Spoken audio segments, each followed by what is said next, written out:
where we talk about things that affect the black community. And I can tell you right now, it is our 50th show, y'all. Hold on. Let me get my applause up. Hold on. Let me get my applause up.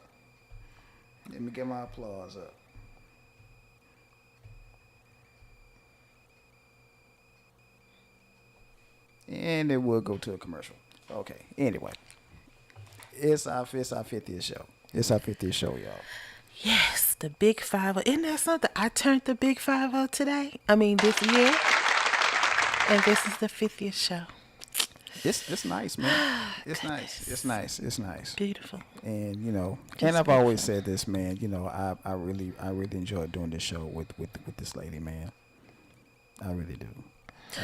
Flattery gets you everything. I hope so. But anyway, yeah. 50 shows. Can you believe it? It's 50 shows, man. That's a lot. That's a lot. That's a whole lot. So, there's 50 shows for us. Yeah. And on the 50th show, we have a doozy of a show. Because for those of you who don't know, well, we get into more detail about it later. For those of you who don't know, that don't have Twitter or any social media for that matter, the actress that played Pam on Martin, Tichina Arnold, raised a really good question. We'll get into that question later on. It'll raise a really big stink. Mm-hmm. And I can tell you right now, from my perspective, it wasn't really that big of it. It wasn't a bad question. It was actually a really good one. And with my wife here, I would love to get a black woman's perspective on that particular question. Because I would really love to hear your perspective on it. And if anybody else wants to call in and give their perspective on that particular question, I would love to hear it. Absolutely. But anyway. Who are you? Who am I? I'm Reggie O. I'm and sorry. I am Mimi the lady. I got to carry this show, y'all. I'm telling you. Yeah. Just get ahead of yourself. Yeah, really I am. I'm jumping the gun. I ain't gonna lie. I'm jumping the gun. Sorry about that, y'all. But anyway. How was your week? Yeah, I was about to ask you the same question, but my week was a week. Found out I had a brother, didn't know I had. Yep. And I talked to him. We were supposed to meet up yesterday, but we both had to work. God is good. Hey, it is what it is. That's why I said we have to do family reunions, people. We have to. I agree. There should be no rhyme or reason why we shouldn't. In a situation like this, it's probably going to be somebody you probably seen some, because I bet you when y'all meet face to face, both of you probably going to say, I seen you somewhere. Of course. I seen you somewhere before. Exactly. I know it's going to happen. Yeah, I know it's going to happen. But, That's how it was when I went to your family thing 2 weeks ago. Right.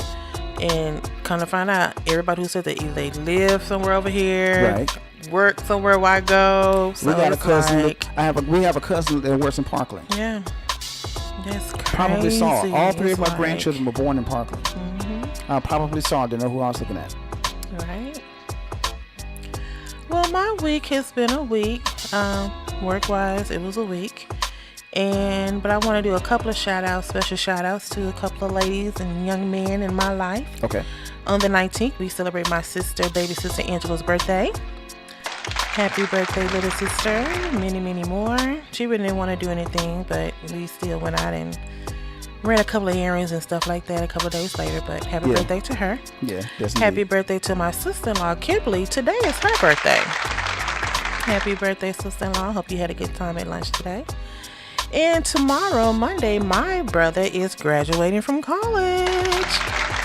So congratulations to you, big bro. We got a lot of stuff going on. I'm very proud of my family. Oh, yeah, we do. We have quite a bit going on. We have a bunch going on. Happy birthday to you guys, and way to go, bro, to get that degree. Congratulations, Mike. Never too old to learn. No doubt about it. I'm always learning. Better than that. Yes, indeed. Yes, indeed. Glad to be here for the 50th show. Oh, yeah. Definitely. Well, I guess I will get to the books. Okay, hold on. For those of you who have been living under a rock, I have this segment that I call books every black person should read at least once in their lifetime. I have 2 books. They pretty much go with what the subject is today. The first one is The Black Man's Guide to Understanding the Black Woman. by Sister Shahrazad Ali. I've read this book before. A lot of people don't too much care for this book, but she puts a lot of truth into this book that a lot of people don't want to admit to. So, I've read this book, because I love black women, and I would love to try to understand my sister, because guess what? I'm married to a black woman. Already. Yes, indeed, if you need it. Yes, indeed. So, this book is definitely a good read for those of us who want to understand our women a whole lot better, because it breaks down a whole bunch of different truths, y'all, believe it or not. But definitely pick this book up. You can pick it up on Amazon, but you can probably pick it up cheaper on eBay. So you said who had a problem with it, black women or black men? A little bit of both. A little bit of both. And just like this next book, written by the same sister Shahrazad Ali, it's called The Black Woman's Guide to Understanding the Black Man. Okay, and again, it hits on all eight cylinders, and a lot of people are not going to agree with some of the material that's in this book. But like I said, she speaks truth to power. Let's just be honest about the situation. You haven't read these books, read them. They do. They speak truth to power. They're short reads. I mean, they're not that long. So they're like about 190 pages total. So yeah, it'll be a quick read. I mean, it's pretty detailed for it to be so quick. But anyway, those are two books that I have for today. And now to my special segment. I love this segment right here, y'all. Black Woman's Quote of the Day. Oh yeah, bold words from a black woman. Yes. Wait till the splash screen pops up. It's popped up pretty quick today. Well, it was. There you go. This is my special segment that I enjoy. I enjoy doing the whole show, but I really love this one because I do too. As you guys know, I am pro-woman. Hear me yes, roar. She is. I am definitely pro-woman when they are black women or no African American women or however their ethnicity. So today, of course, will have to be my namesake, former First Lady Michelle Obama. Yep. Is it gonna pop up? Yeah. Okay. Quote, "You may not always have a comfortable life, and you will not always be able to solve all of the world's problems at once. But don't ever underestimate the importance you can have, because history has shown us that courage can be contagious and hope can take on a life of its own." Ooh, end quote. Deep. That's deep. I felt that. I felt that right here. Oh man, that's deep. Yeah. That is some deep stuff right there. I always say that, like I tell you with our relationship, don't become comfortable with me.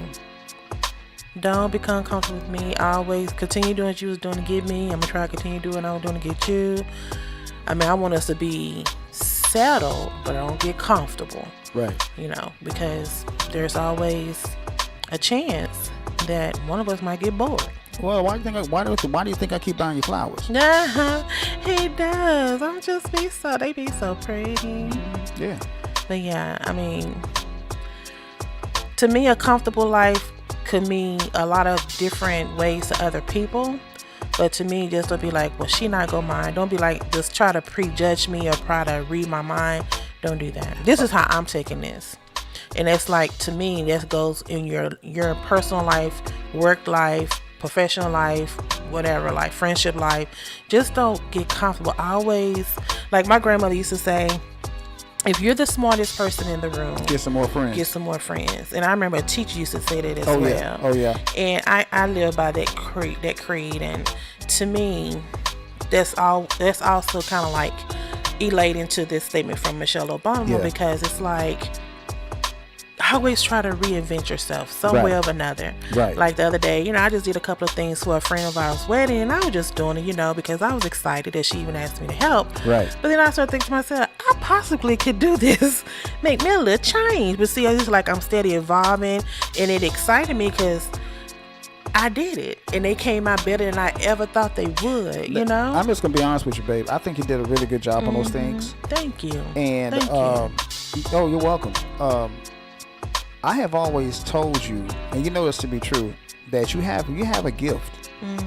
My sister's oh my gosh, she has always told me that. No doubt. I mean, you have a gift for that thing. I mean, if you want to start doing that and doing like an event, because event planners, man, I mean, you do it as a hobby, which means it's not really work to you, which means you'll enjoy it a whole lot better. Right. Because it's not just something that you do just to clock in and clock out. Correct.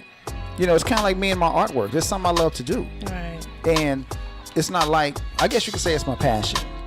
Because I've always had a passion for it. And I've asked different people. I'm like I said, I'm 50 this year. Yeah. And I know for at least the last 25 years, I have been saying, what is my passion? What is my passion? I think you and found I remember it. my mom could tell me, you'll get it. It'll come to you. You'll And I find think you found it. And I think so too. Like when I get ready to do things like that, I get so giddy and I get the research going. I, start looking for it and it got all these ideas run through my head. So She fusses at me. I think I have. She fusses at me. Yeah. That's a given. That's like, that's like blinking. So. And of course, I would be remiss if I did not mention her now famous catchphrase: "When they go low, we go high." I'm sorry, man. I'm too petty. Yeah, that's what I said. Sometimes I said, well, sometimes that snake bill is a little Exactly, bit, man. I'm too petty. I don't know. But to me, that means taking the higher path or taking the higher road. And that path can also mean standing fierce against hatred. I understand because that part. most of the time when she was talking about, when she came up with this catchphrase, that's when they was running for, I think that was his first term, and she was speaking at the Democratic convention. Right. And that's when she said this catchphrase, and it just caught on like wildfires. And I think at that time, that's when Trump was looking for Obama's birth certificate, and they weren't saying he wasn't black enough. And I mean, everything, it was against her, against him. And that's when she made this statement, which I feel like was so profound and to stand true to this day. Well, I have a couple of statements on that. First statement is this right here. My grandfather used to always say this. He said, if you got to keep being the bigger person, stop hanging around small people. Okay? Now that is profound. Yeah, exactly. And I didn't know what he meant when he first told me that, because he told me that when I was little. But as I got older, I said, oh, that's what he meant. And something that my grandmother used to always say, I'm trying to get it correct. Sometimes you have to be the lion in order to be the lamb you truly are. Now, that one right there kind of confused me. I'm like, well, I got to be a lion first before I can be a lamb? And, sometimes, and what that basically means is sometimes you got to act ugly in order to get the results that you need. So you can go ahead and calm down. Yeah, I try not to be like that, but sometimes y'all get to pushing these buttons like y'all playing a PlayStation. Oh, man, yeah. And it's just like click, click, click, click, click, click, click. And I'm like, okay, stop clicking. And you click the wrong one, then boom. Exactly. I'd be like, I'm sorry. I tried to warn you. Yeah, exactly, man. Tried to warn you. But going high means unlocking the lies and mistruths sometimes, too, that can really set us free. But sometimes the cold, hard truth is what you have to do. Right. You have That's to say true. that. I agree with you. So, shout out to Miss O. My namesake, Michelle. And she is my famous black woman quote of the day. All right. Let's get to these current events, baby. Alrighty then. We got some doozies. Yeah, every week we got some doozies, man. I mean, we got some doozies. I mean, this. The one I want to start with, because I know how you feel about this young man. Last year, I think it was 2021. Remember let's just keep it real, Maya Ponsetto, the young white lady, was in a New York hotel and she accused a young black teenager of taking her phone. Oh, I remember that story. Yeah. I remember that story. And she blew up and had a mental breakdown, a tantrum, and that's exactly what it was. And end up being wrong. Oh yeah, she was wrong. And so your favorite person in the world, that trial is about to come up now, and Brother Benjamin Crump, civil rights attorney, he said if Maya was black, or if that would have been a black woman, she would have been charged and convicted by now. But this young lady has not called. I mean, he's right. I agree with him. Don't you agree with him? Yeah, because she pled guilty after they kept showing her the video like, ma'am, this is you, ma'am. He did not take it, ma'am. So she was charged. Well, she pled guilty to a felony hate crime charge, but has avoided jail time, and I don't think she's paid him any restitution. I don't even think she's apologized. Have you ever heard of her apologizing to the young man or the family? You know what? Normally, in circumstances like that, they do give bullshit apologies. I haven't heard her I do haven't that. heard her Not say even anything. that. Right. And I believe that. I feel like if that was an African American, hell, I even say a Hispanic, they would have got convicted with a felony conviction immediately. I agree with you. Immediately. I agree with you. She should at least apologize to that young man, face to face. Even if it's a little bullshit apology, just apologize to him because he didn't steal your phone. And she avoided jail time, which I think she should have did, like I said, by pleading guilty. So, right. I mean, even though you would have went to jail if you didn't, but you pled guilty for some reason. I don't think that's just because she didn't want to go to jail. Because if you stand true in your conviction and you feel like this young man took your phone, I'm not pleading guilty for nothing. Oh, no, me either. Nobody can make me plead guilty if I know I'm true. So, but they said she pled guilty, so she wouldn't do jail time. But I thought something had already happened. I thought this case had been tried and she got something like some kind of... That's what I thought too. What is it? House arrest? Anything, man. Pay this young man restitution or something. Even if it's just community service, anything, community man. service, yeah. But obviously she has not done anything yet. I think this is in like either 20 or 2021, which is crazy. Damn. Right. So, I don't think we did a show this day, and I know it kind of caught me off guard, but I'm sure by now you guys have heard about the Brooklyn subway. Oh, yeah, the shooting. The shooting on the Brooklyn subway. You know, normally when we hear things like this, we just know either it's like somebody that's with the dot in the middle of their forehead or a deranged white person. But brothers and sisters in the listening world, he was a black man. Damn. Yeah, his name was Frank James, 62 years old. He was heavily armed. Yeah. Heavily deranged. And the reason why I'm bringing up this topic today, even though it happened a couple of weeks ago, because this man pretty much called the police and told them, yeah, I'm over here in apartments 2B. Well, I got questions about that. Okay. I have a few questions. No. Yeah, he pretty much called the police and told them where he was, come get me. So I'm like, what? Why? I got questions on that. Okay, I got a few questions on that. I'm not going to say that he's guilty. I'm not going to say that he's not guilty. I just have a few questions. Okay, question number one is this right here. Nobody can put him at the scene of the crime. Yeah, they do because they found his ID. Yeah. But who will leave their ID at the scene of the crime? Like he did little things. That's what I'm saying. Why would you leave your ID at the scene of the crime? What crook does that? That was one of the questions that I have. Nobody could actually put him at the scene of the crime because the subway cameras were conveniently broken. Yeah, they were broken. All of them, not just one, but all the cameras were broken. They were all broken. Yeah, and the way they caught him is by his ID that was so left at the scene of the crime. That's what I'm saying. That's why I have a question. And they saw that he was the one who ran the U-Haul where they found the U-Haul, and the U-Haul had all kind of explosives and guns. Right, exactly. This, like I said, I have questions about that. When I first heard this story, I'm thinking he might have been set up. That's what I'm thinking. So that's like I said. Like you said, who leaves a ID? Who called and say, yes, me, I'm over here in apartment 2B? Exactly. Who will go rent a U-Haul in their real name? And here's the thing. And here's another question that I have. They saw this man everywhere, except at the scene of the crime. At the scene of the crime, yeah.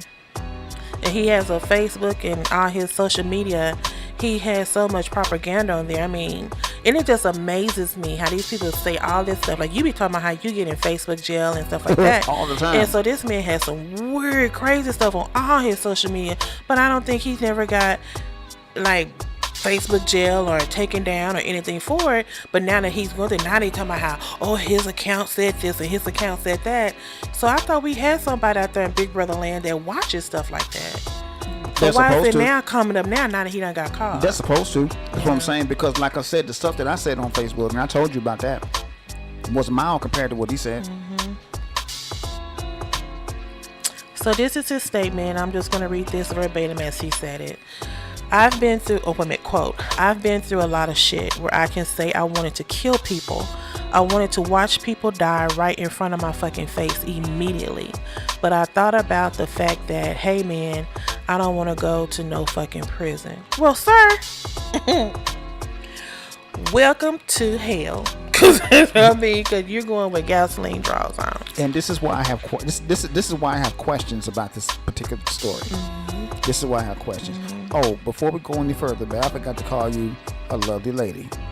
Wow. Thank you. Sorry about that. No, I'm saying you just freshen the thing on. Yeah. Show all over the place today. Yeah, really. But thank you. But yeah, my thing is, so with this situation here, would this be, because we talked about this on previous show, is this what you call mental illness? Or somebody looking for attention? This could go either way. Somebody has something against the government, because he did have a lot of propaganda on his Facebook about the government, and again, that's Trump why was an awesome leader. I'm like, okay, he crazy right there. Well, see, that's why I have questions. That's the exact reason why I have so many unanswered questions. Why would this man do all these things? And then call him. Y'all look for me.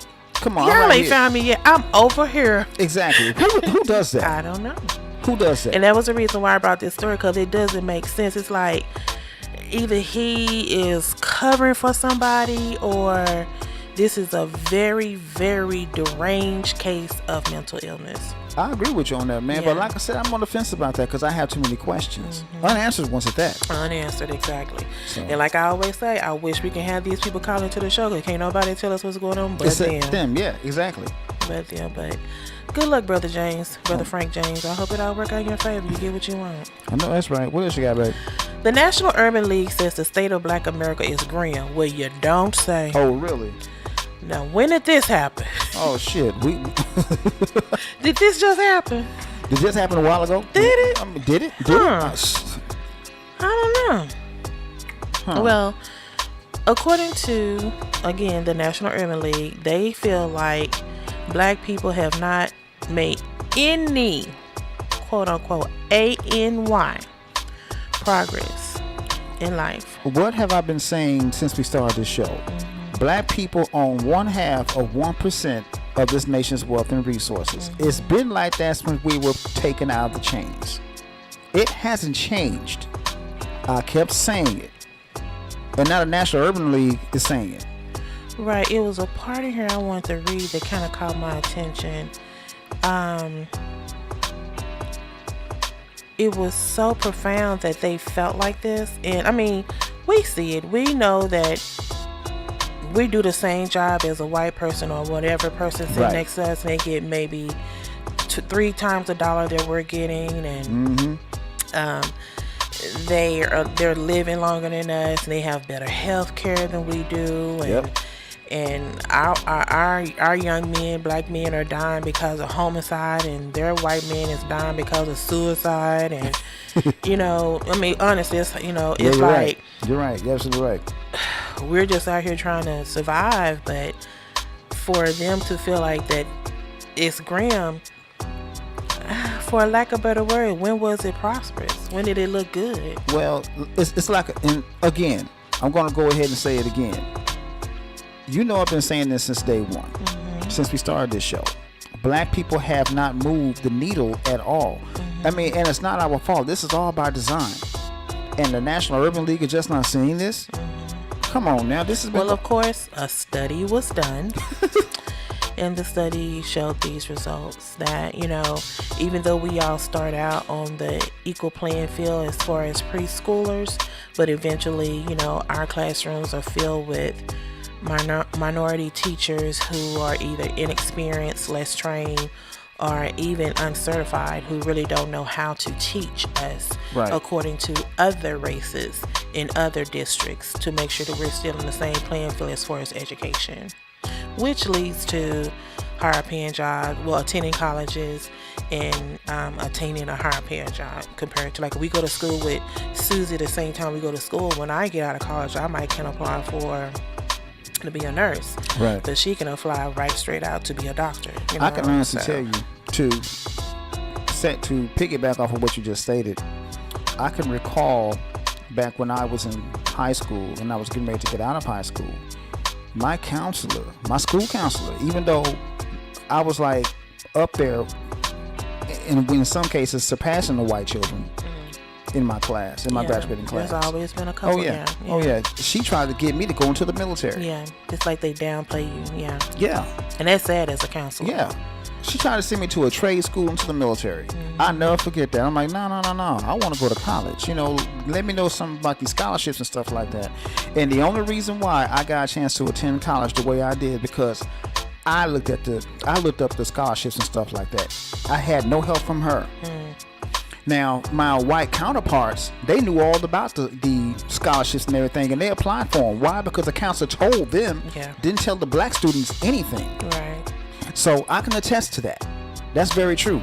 And I wouldn't be surprised if you went through the same thing. I did. Because, like, you know, we have the ROTCs and the Army and the Navy and she really tried to push job that. fairs that come to the school, but most of the time they'll try to, you know, lead us to different areas like customer service or, you know, they wouldn't lead us to like management positions or entrepreneurship or anything like that. So, yeah.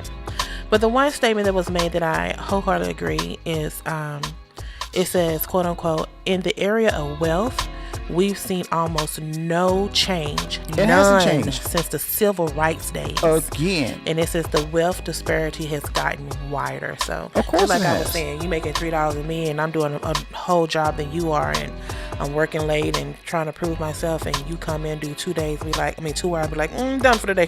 Like I said, black people own and control less than 1/2 or 1% of this nation's wealth and resources, and it's been like that since day one. It hasn't changed. It's really sad. It's not going to change either unless we do the changing ourselves. But I thought that's what we're doing by going to school, getting more education, getting more degrees. Let me go back to that real quick. When you were in college, now think about this for a second. When you were in college, were you pressed to start a business, or were you pressed to get a job? No, that's what I said. No, they told us to do like customer service or exactly. Or and this they always told us to do nursing, but they never told us to try to be like a RN nurse, you know, like a top level nurse, like a CN or something like that, or LVN or something like that. But because I can honestly tell you, all the black students at the University of Oklahoma, we were never pressed to start our own business. Not at all. Not ever. Entrepreneurship. We were always pressed to get out of school, land you a good job, and everything would be honky-dory. In other words, we're adding to the machine. We're not go work for a warehouse. Right, exactly. Go work for somebody else. Right. We were never taught to be an entrepreneur. Whereas the white counterparts, they were taught to start your own business. Right. Yeah. I didn't really start getting the bug to start my own business until I bumped into this dude. It was an old black dude. He told me flat out, and this is exactly what he told me. He said, son, you'll never get rich working for somebody else. I've heard that, yeah.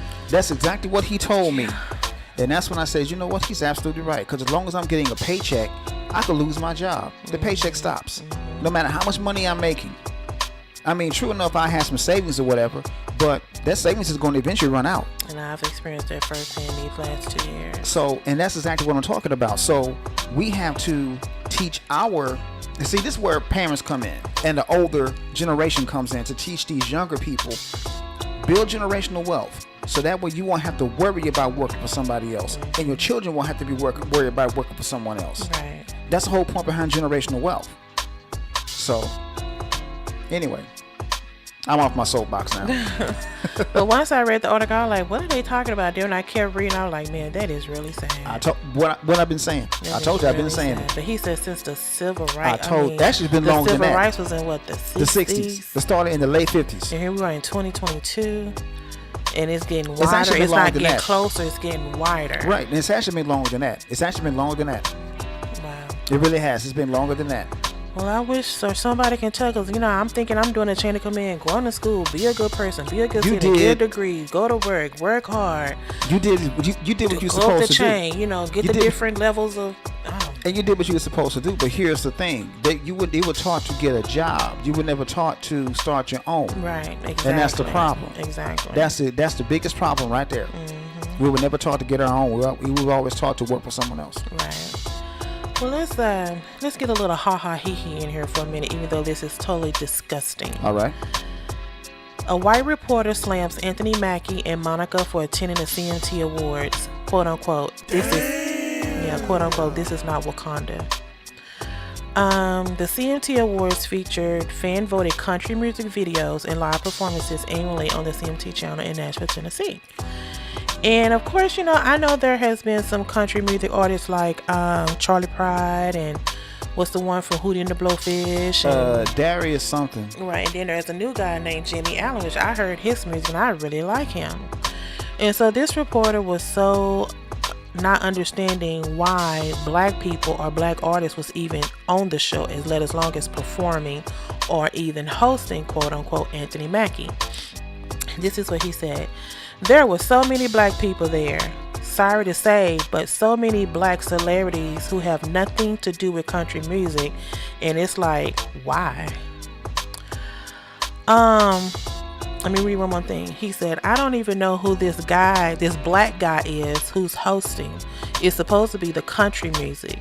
No offense. I mean, y'all have hip hop and basketball. Just fly with your flock, bro.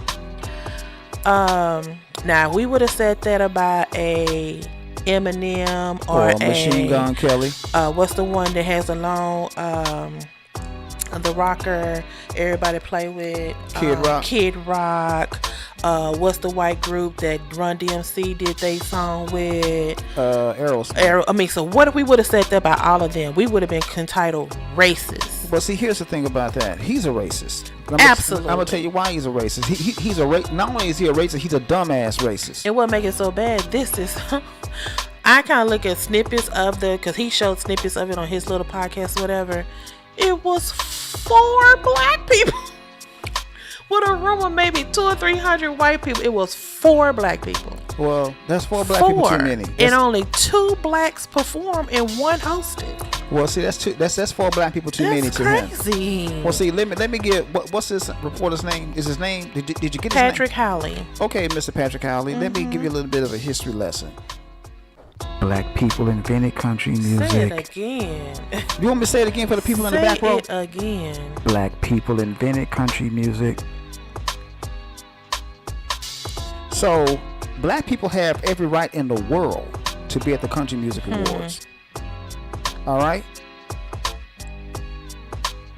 He played a tape of Mackie hosting, which I think with a little part that I saw with Anthony, he did a pretty good job. And so he started imitating in a black accent of mocking the actor. And then he said, the melanated people invented country music. We was making country music in Wakanda before Johnny Cash and Merle Haggard done stole the black man's country music. That is sick. Man, let me tell you something. That is sick. Let me tell you something. Hey, babe, Kim is in the building. Kim, how you, darling? What's up, cuzzo? What's happening? Let me just say this real quick. Kim, please stay to the end of the show. I definitely want to hear your thoughts on Tichina's on. Exactly. Please. Yeah, please do. But let me just say this real quick. Country music is a spinoff of the blues. That's pretty much what it is. If you listen to the older country music and listen to the blues, they mirror each other. Mm-hmm. You know what I mean? Mm-hmm. So, black people invented country music. Plain and simple. It's just a spinoff of the blues. That's all it is. And this right here, this is the one that took the cake for me. No disrespect to the Funky Brothers. I love Earth, Wind, and Fire, Run DMC. But country music is different. How? It's not different. It's music. Not. It's just slow down. It's music. That's all it is. It's music, basically. It's just music. So if we were to say something about Eminem going into, the hip hop awards and whatnot, he would have something to say about that shit. Mm-hmm. To me, he just lame. He just a lame ass white man. He's a racist. Yeah, I don't even think he just lame. Well, yeah, lame. He's a lame ass racist. I don't know if he's trying to get ratings or black people has been attending. He's saying, but he didn't say nothing last year when Nelly was there. Cause Nelly was there because I seen it. He sure was, wasn't he? So why he didn't? Oh, because it's just one. Yeah. So 3 is too many. 3 is too many. 3 more than that is too many, man. 3 is too many. Yeah. Ray Charles was in the Charlie country Pride. group. Ray Charles was in the country group. Pointer Sisters. Come on now. Darius Rucker. Darius Rucker. Yeah, Darius Rucker. He was a country music. Yeah. And he goes every year because that's how he make his country music. And won a few awards in the country music realm. Several awards. Yeah. I guess he was pissed about that he won. He probably was. And from my understanding, it wasn't Oh, what's the man name? Take this job and shut Johnny it. Paycheck. Johnny Cash, right? Johnny Paycheck. Oh, Johnny. Who is Johnny Cash? What did he sing? Johnny Cash is a country music singer as well. But wasn't he his mentor like a black blues performer or something? See, that's what I'm saying. So, like you just said, he kind of bit off of black people music anyway. Yeah. So, we just gonna say God bless this young man and his race is horde. Pretty much. Because his heart is black. Yeah, pretty much. Yeah, we're going to move on from that story because he getting on my nerves. I don't know if I showed you, but I want to mention this story because in the past we have mentioned where teachers and counselors and even coaches have gone in and cut black students' dreads. But this story kind of made me giggle, which I'm sorry, but it did, because this teacher she done went in she cut the boys' afro. Yeah, she went in there and did his afro. I said, now we cut afro. Okay, first I said the dress. Okay, whatever. Now they cutting afros. She never really said why she did it. They never really mentioned her name. But the mama wants to know why in the hell did this teacher cut my child's hair? My mama would have went up there and wiped the floor with that teacher. I've heard so many. Well, it was too long. We thought it was a little girl. The dreads are too long where the kids be pulling on it. Okay, so why would you cut in Africa? Afro stands out, not hang down. So why did she cut his afro? Here's the thing. Let me give people a little bit of a history lesson on the afro. Mm-hmm. Okay. Now, back in the 60s and the 70s when afros were really, really popular amongst black people, white people hated it because they couldn't get their hair to stand out like that. Yeah. And so a lot of places the afro was banned. You couldn't go into an office building with your hair like that. You couldn't go into a classroom with your hair like that or nothing. Because of the way the afro was puffed out. But when about 2 or 3 white people started wearing afros, it became okay. Which lead me to my next point. Didn't a couple of months ago we just said that they had just signed the Crown Act? Yeah. Which is the Creating a Respectful and Open World for Natural Hair Act. It has been sent to the Senate, but I guess it hasn't been passed. So would she be violating in violation of that act? So yes. would she be charged? She should be. She should be. Yeah. Yeah. I just want to mention that. I'm like, man, they were talking about the boys' dread. Now they cutting afro. Okay, so what they want the kids to do coming to school bald headed? Can't wear a hat. Can't wear a bonnet.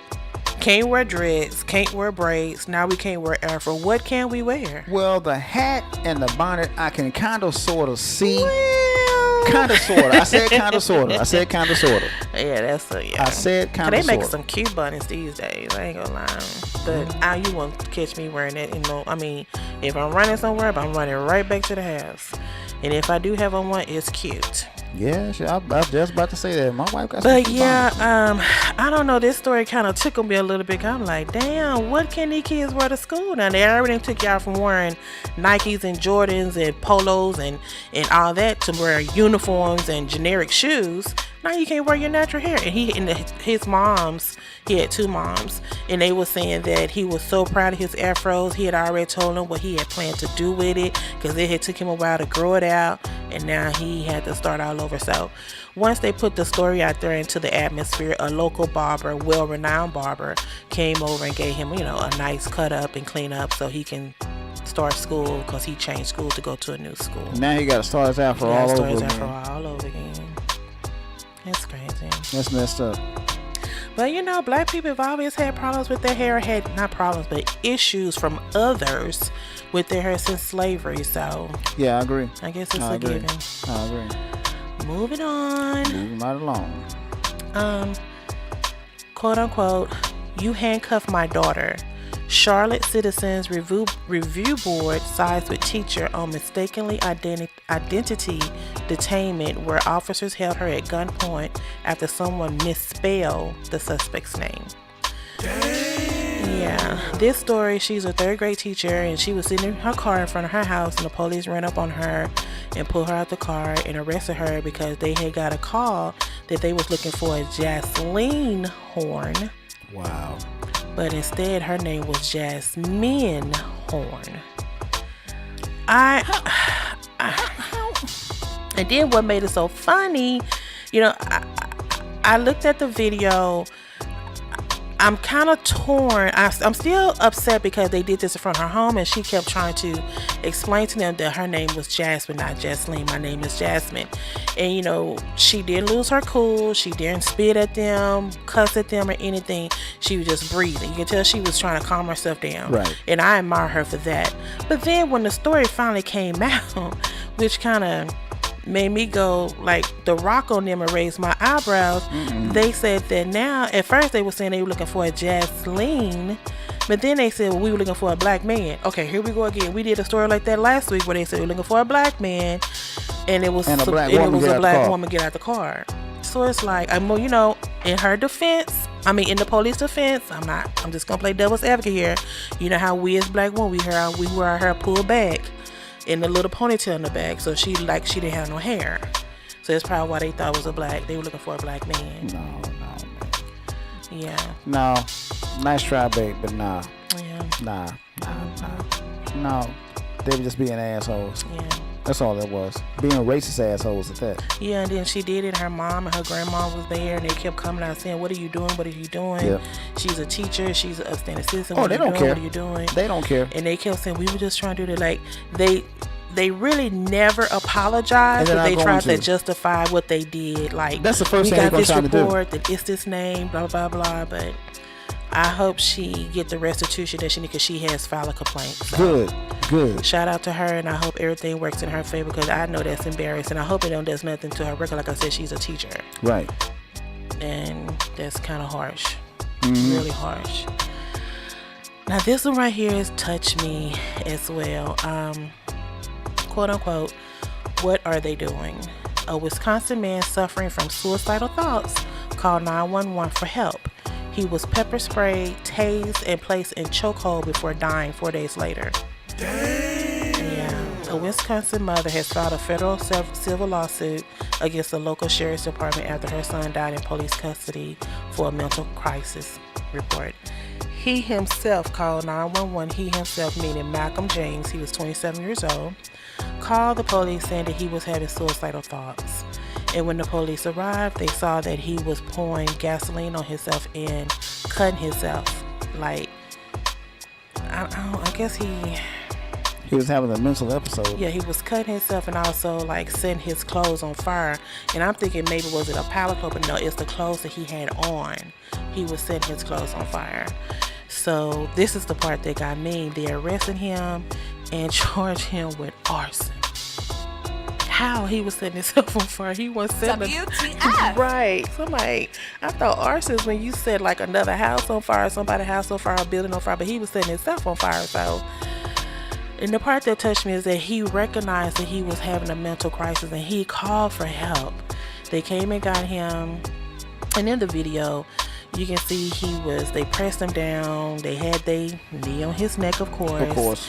And then once they got him to the jail cell, they put him in one of the emergency restraint chairs, and after that they found him dead. And with the autopsy report, they said he died of asphyxia. So choked to death, huh? Yeah. Yeah. I guess he choked himself, huh? So I'm thinking about him having his neck on their knee on his neck, and by the time they put him in a restraint chair, he was probably already gone. Sound familiar? Yeah. But he called for help, though. See, they tell us to call for help. We called for help, and we did, and we still end up there. I don't know.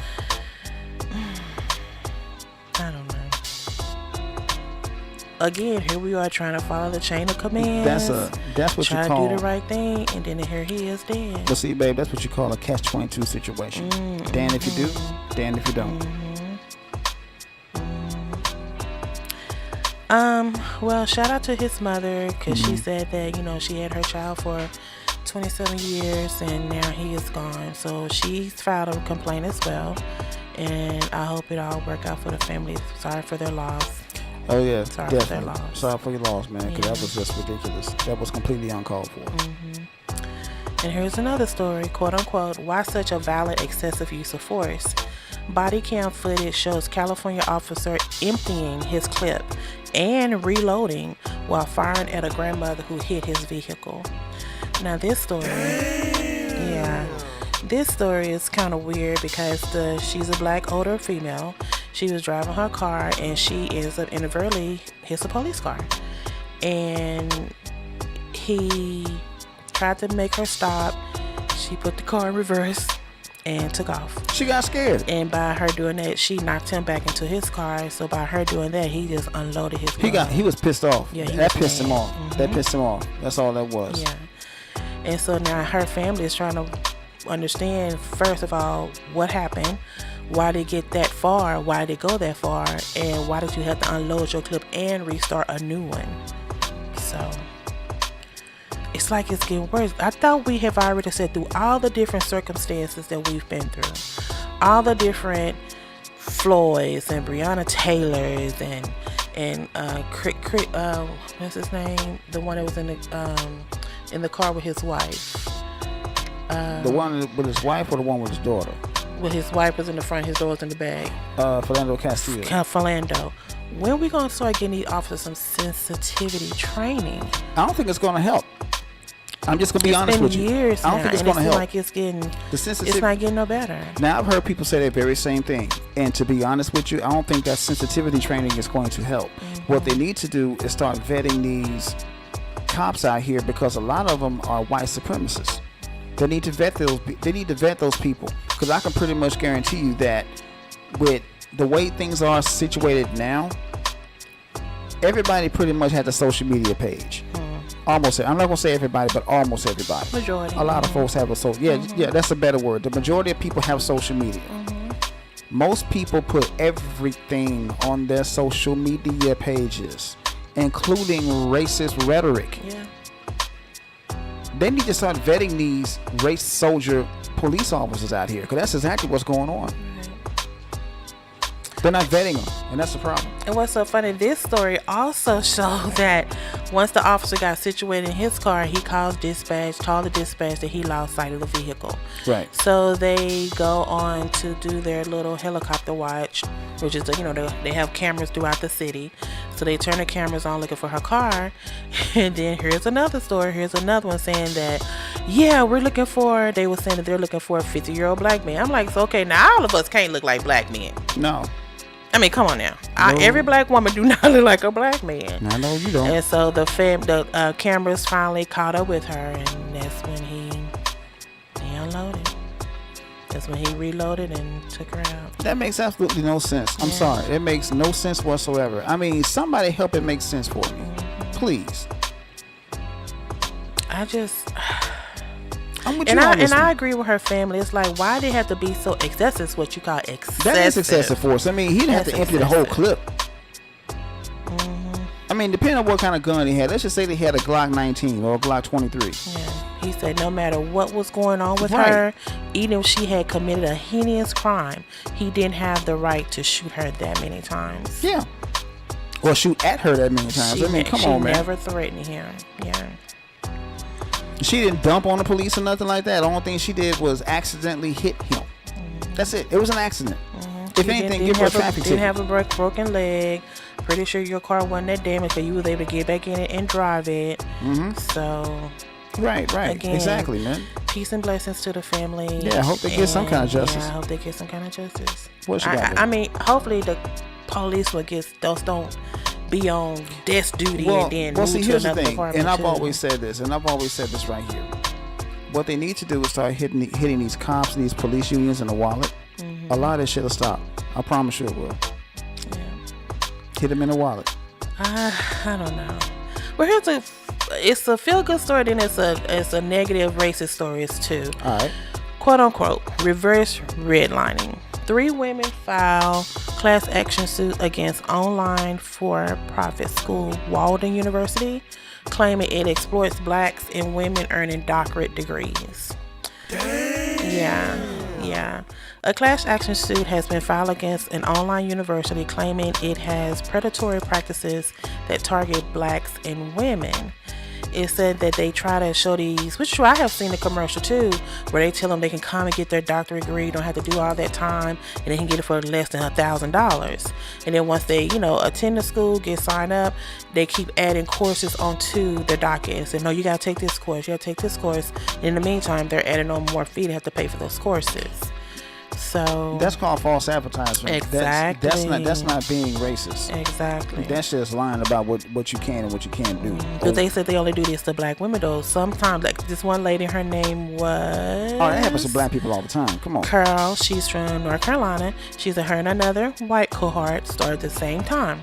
Right. She kept having to take class after class. The other lady had already graduated, was in her profession as a doctor. So it's like, Well, yeah, that they do that to black people all the time. I'm just being real with you. Because they figure, because it's an old trick. What they do is they keep piling class on you after class on you after class on you. Then after a while, what usually happens is that black person usually ends up dropping out because they feel like they're taking too many courses. That's an old trick that they like to use. A lot of actually real. I'm not going to say fake. I'm not going to say that Walden is a fake university. But a lot of universities do that. That really don't want the black students in the classes with them. Right. They'll do that. They keep piling class after class after class on them. They tried this shit with me. But with me, I tested out of a whole bunch of bullshit classes they were going to put me in. So they couldn't put me in them because I tested out of them. Yeah.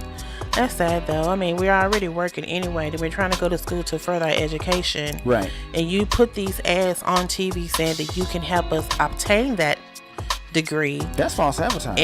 And it's, to me, it's racist too. If you're only doing this to African American communities, and when I start the same time as Sarah, and Sarah's already out with her degree, and I'm steady going to school, something's wrong. Let me read that. I don't know. My brother texted me and he said, Black lives don't matter. When are we going to get black privileges? That story can go to just about all these stories that we talked about today. So, Mike, you're right, Michael. Mike, that's a subject for another story. That's a good subject. Yeah. We'll talk about that on another show. I promise you we will. It's just like reparations. When are we going to get them? They're not going to give it to us. Just like they said that the disparity is getting wider. We're not going to ever get them. Nope. We're not ever get them. We have a couple more stories. You want to go ahead and get into the topic so people can call in? You know what? Yeah, let's go ahead and get to the topic. Okay. Ladies and gentlemen, we have a really good topic to talk about. Mm-hmm. I said it before, and I'll say it again. Let me go ahead and put the splash screen back up. It's called the Tichina Arnold question. A while back, Tichina Arnold got on her Twitter page and she asked a very profound question. I'm getting ready to put the question up here in just a second. I said if you don't have it, I have it. Okay. And it's a really, really, really good question. The question that she asked was, what can black women do to stop the emasculation of the black man? In America. Mm-hmm. And that question raised a lot of eyebrows and pretty much raised the ire of a whole bunch of black women. Now, for those of you who are afraid to pick up a book and look shit up, let me tell you what the word emasculate means. For those of you who don't know. Yes, I got the definition. Go ahead. The word emasculate means to take the man out of the man, basically. That's a nice way of putting it. Yeah.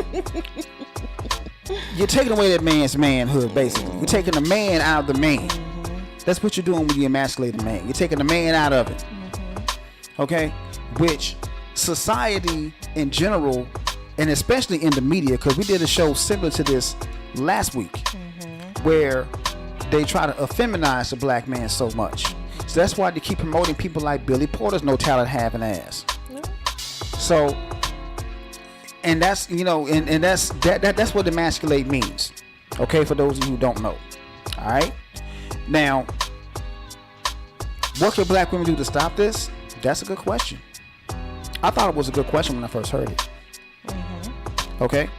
Now, there's a lot of women out there that were saying a whole bunch of negative things about this particular question. They were saying like, F the black man ain't shit, this, that, and the third. Who cares about the black man? The black man don't need no help. Emasculating the black man's what the black man needs. I saw all kinds of things after she asked that question, because I was just curious to see what it was up, to see what was up. Once I saw what was up and saw all those negative comments, I'm like, wow. I have some that I would like to read, which is going to expound on my exclamation. Go ahead. Please do. Please do. My thoughts. Well, I think yours read a little bit different, because the word that got me in her quote, she says to stop aiding in the emasculation of the black man in America. I paraphrase it. Aiding. I paraphrase it. That's a tough word. I guess she's looking at like what's going on in the news, what's going on in the world with the black man. Yeah. I don't know what we can do. I don't know what more we can do as black women. Okay. We've come from being homemakers to being breadwinners, to being head of households, to being CEOs, to being more or less, people call us bitches because we have dominant personality, because we had to be. Right. If we waited for the black man that possibly has been in the penal system, who has been jailed, who has decided to go on to another race, what are we supposed to do? Wallow in the mud? So we had to pull ourselves up by our own bootstraps. So I don't think we emasculate men. I really don't. But I'm not gonna lie, there are some women I know of personally that will tell you, I don't need a man for SHIT. Right.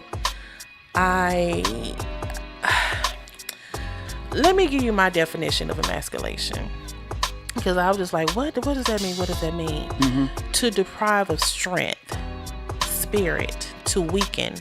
I don't know, we as black women, how can we as a black woman make you feel weak? How can we deprive you of your strength? God put you on this earth to be the strongest sex. Let's just start there. Right. So how can I even deprive you of that? You was born with that. Mm-hmm. You was born with your own vigor. You was born with your own your virility, your power to procreate, your muscles and your manhood, your rah. Right. So how can I take that from you? How can I emasculate that from you? I don't think no man should ever let anyone, let alone a black woman, do that to him. Well, that goes along the lines of women reading that book, The Black Woman's Guide to Understand the Black Man. Mm-hmm. Because there's a lot of black women out there, whether they know it or not, they do have a tendency to emasculate a black man. How? They do. They just don't realize that. With words or physically? Mostly with words. How? Explain that. I'm getting ready to. Mm-hmm. Okay, now when you hear a black woman, when they say things like, I don't need a black man for shit, mm-hmm. and stuff like that, mm-hmm.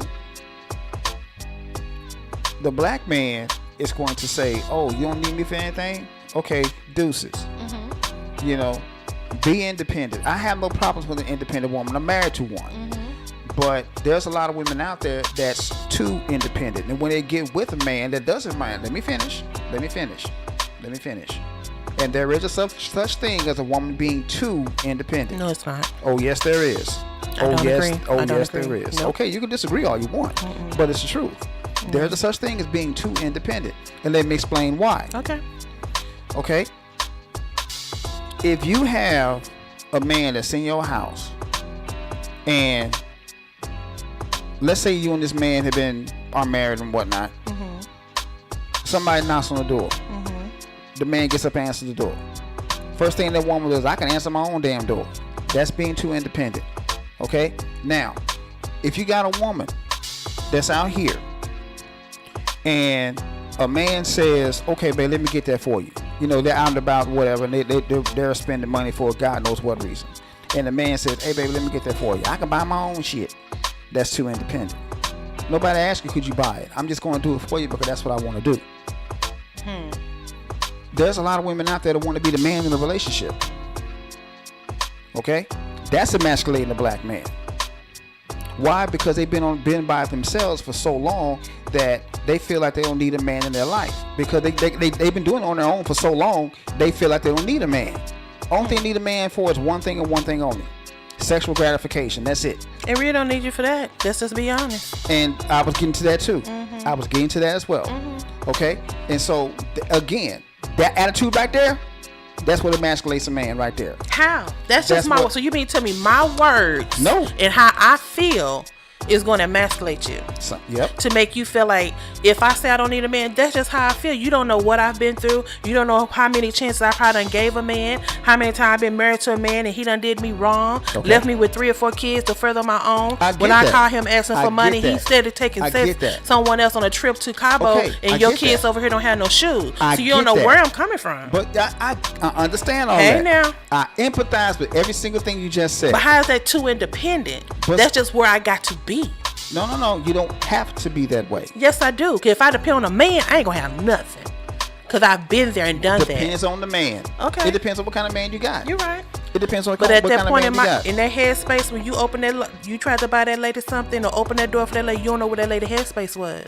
She probably could just came from divorce court. She probably could just got off the phone with a no good man and he landed up in your house with another woman in the bed. You don't know where her mind space is. So you just can't assume that a woman is too independent.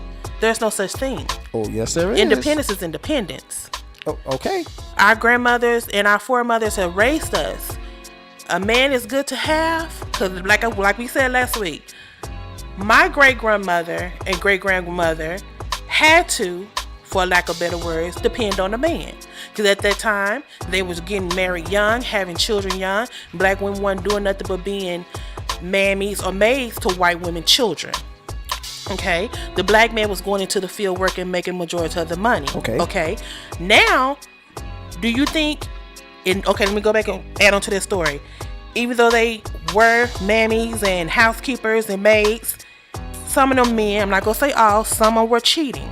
Yep. Had other families on the other side of town. Yep. The woman knew. Right. You think I'm gonna put it with that today?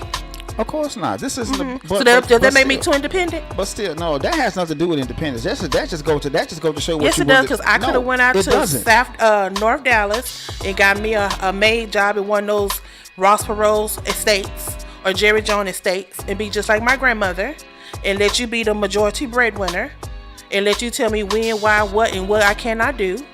And I have to depend on you to pay all the bills before I get anything. Oh, no. That's what I'm saying. So what's the difference? But in essence, I saw what my grandmothers did. My grandmothers and mother taught me, go out there, go to school, be independent, and get your own. Okay.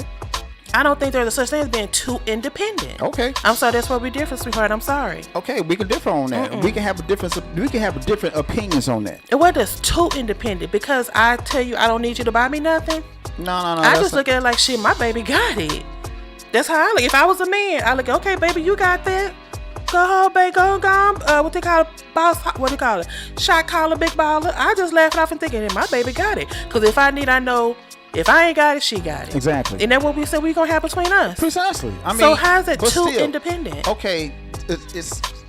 I'm not saying that is too independent. I'm just saying there are women out there that have that are too independent. Am I saying that you're too independent? No, I'm not taking it personal. I'm just saying in general. There are women out there. The wording too independent. There are women out there that just they are just too independent. Trust me, I was with one that was like that. Which is why we're together now. Like she wouldn't let you do what? What did she not let you do? No, it's not the fact that she didn't let me do it. I did it anyway, but that's just me.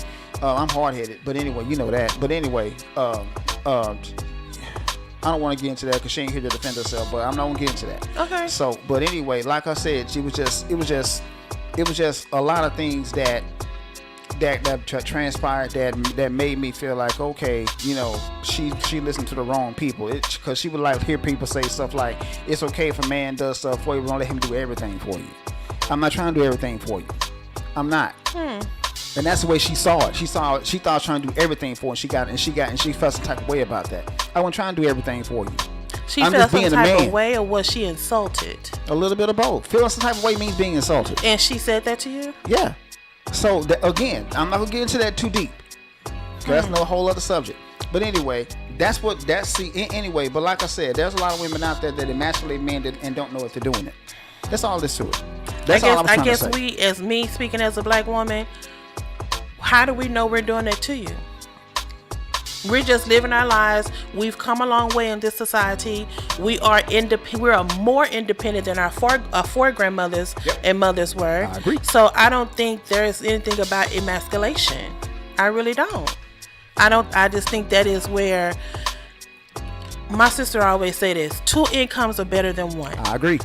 And now we're at the point that 2 incomes are more prevalent these days.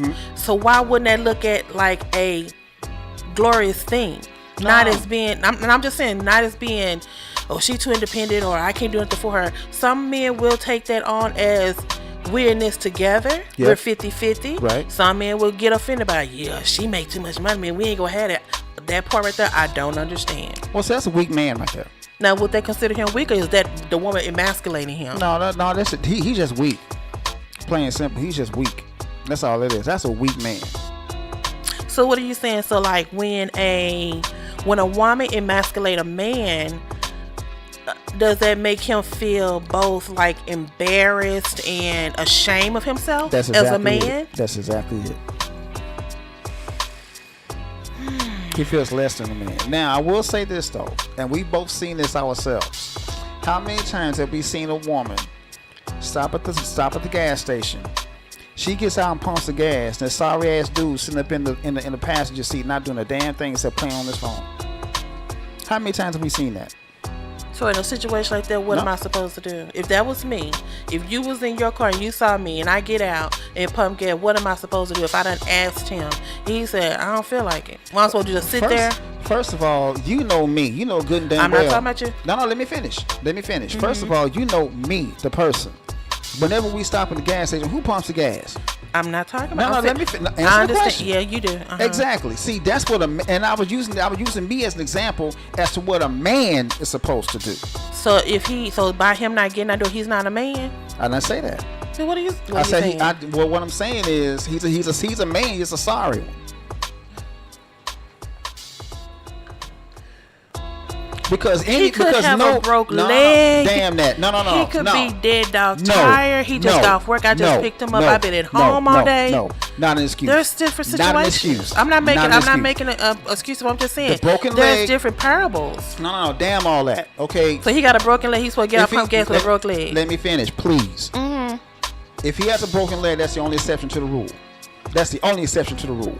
Because I don't care how tired I am. If we stop at the gas station, I'm getting out to pump the gas. That's what I'm saying. I don't care how tired I am. He could be in there. You couldn't see in the car. No, that's bullshit. Anyway, I call bullshit on that. Okay. I call bullshit on that. He ain't too tired to play on his phone though, right? Okay, Michael, I get it. Why don't you call into the show, Michael? Please do, Mike. He talking about I'm hard-headed too. Well, I mean, I'm not going to call you guys hard-headed. I'm just going to say maybe, perhaps, out of the generation of black men, y'all was someone that was raised right. And we love that about y'all. And y'all not going to let no woman, I hope y'all don't let no woman emasculate y'all. Nope. I mean, it's not, some of us was raised to be women, to be ladies. Some of us was raised to be independent. And some of you guys was raised to take care of your women and to provide. And again, that's understandable. And again, there's nothing wrong. I never said there's something wrong with a woman being independent. By all means, it's something. Too independent. I think I'm stuck on that. Okay, can I finish, please? Go ahead. Thank you. Yeah. Now, that's just. Now, what I'm saying is this: there's nothing wrong with an independent woman. I applaud that. Because I know good and well that if something bad was to happen to me, you got the you got the backup. We're good. I know that for a fact. But what I mean when a woman is too independent is this right here, and you're taking it completely out of context. You said there's no such thing as a woman being too independent. Okay. Now, if a woman has to do it by herself, okay, she can do it by herself. That's a good thing. But there's been women out there that's been doing it by themselves for so long that they say flat out, I don't need no man but for one thing, and I can do that myself, to be completely honest with you. True. That's what I mean by that. Okay? There's nothing wrong with a woman being independent. But if this man wants it, but if you got a man in your life and he's an actual man, let that man do him. That's all I'm saying. But there's a lot of women out there that won't let that happen. True. That's what I mean by being too independent. Well, let me explain. Because Michael just said, you don't know you're going to be unless we tell you. Most women expect you to take it, but it's 50-50 thing. It's worse than white folks downing you as a man. Oh, my God. Oh, he just said that. He just said everything I was trying to say. He said everything I was trying to say. Thank you, Mike. I appreciate that, brother-in-law. Maybe I'm not understanding the topic of stuff. So now you're saying, Michael, that a black woman emasculating a black man is like a white folks downing you. He said black women are supposed to be our backbone. Let me explain that. We have been your backbone. Let me finish. Let me clarify that real quick. Okay. In society, as black men, you know, we go through hell and back. We got everybody against us. We come home. We got to hear in a lot of cases, not all cases, but in a lot of cases, we hear our woman complaining about not having this, that, and the third, no matter what it is. You know, that's emasculating the man right there. He's already been beaten down by the white man. He comes home, we got to hear it too. That can also be emasculation. You know, I'm just saying. That's what he means by that. That's exactly what he means by that. He said, yep, you pump the gas. Then he said some men don't know how to be a man. Exactly. And that's those kinds of, those are the ones I'm talking about. The ones that's sitting up there letting their woman pump the gas while he's sitting up here playing on the cell phone. Those are the ones I'm talking about. Okay? The ones that don't know how to be a man, because they were never taught how to be a man by a man. I agree with that. Cause like I said, for so long, I don't think, like my father and my uncles, whatever they did, but they still took care of their families, and they had they were very good men. Right. Whatever vices they had, those were their vices. Right. They were respectable men, and they were good men. Right. We don't have that now. It's not too many good men like my dad in this world. I agree There's with you not too many good men in this world. That's why I tell you a lie. You remind me of my dad. Right. Because I take it with a badge of honor. Yeah. That I am independent. Oh yeah, I agree. And with I you. take it with a badge of honor, brother, that I am your backbone. Yeah. But I don't think that me coming home.